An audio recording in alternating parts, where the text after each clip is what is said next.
Omoteri bwa matera yeke injilista Christopher Nyangwara asilitalinde Embarambamba magega yekiombe kelia gya Kenya Film Classification Board kianyara kwa wekumugania anyara kwa baga gutinya gati ya matera yanyara kwa baga kubeka aso mtandao oye o YouTube asekelia bate bire nigo anyara kwa baga kugenda mamincha na maganyo anene yekiombe ekyo aselitko lialero magega ya erekomerana amona abarai akura sorogongo ruwa gusigatia bo Silvana Sosoro oyoro mo chief whip na boigo o mo chumba ba constituency ya South Mogirango na boigo o monachi Evina Danson o Maria banyara ko ba komerana amona daktari Ezekiel mutua oyore o mosiyo wekiombe kyo nigo banyara ko ba koigwa nanga banyara ko ba gukora chita ba utie china boigo banyara ko ba kumwabera korende banyara ko ba komoboria anyara ko ba maiso chinga kiharaji ko ba kogendera gosokia amatera ande yeke injilisting agotomanya omoliki oito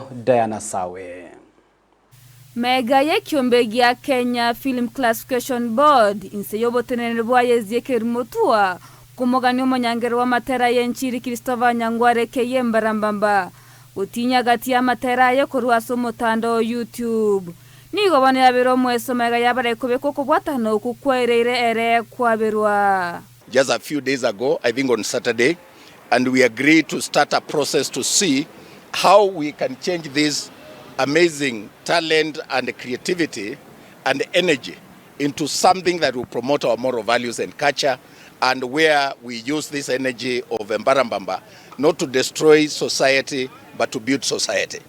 While Kenya Film Classification Board has to apply the law, we met under the leadership of Mheshimiwa Osoro in a very informal but a conscious way to see how we can resolve this issue out of court. And I'm very grateful that Wakil here and the Kenya Film Classification Board have agreed that we'll actually remove this matter out of court and we'll deal with it from an NDR perspective. Wakoragwa no mo chief whip yuwe goro mo chumbo South Mogirango Silvana Sosoro nigo wega tebro kwewana kwene nekiombe kyo gya Kenya Film Classification Board kobe isko yekegambero. The main point that we had here today was to find an amicable solution, and we agreed that going forward we engage outside the main judicial process and maybe engage or let me say outside court process and engage the ADR. We are limited to the ADR for now. Of course, not the witchcraft one that our former Chief Justice said, but at least we can be able to talk on how we can solve this whole issue together.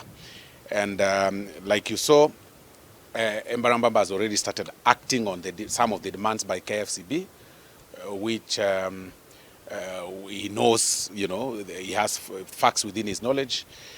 And that in itself has shown a bit of some remorsefulness and, acting within the law as the body may want him to operate under.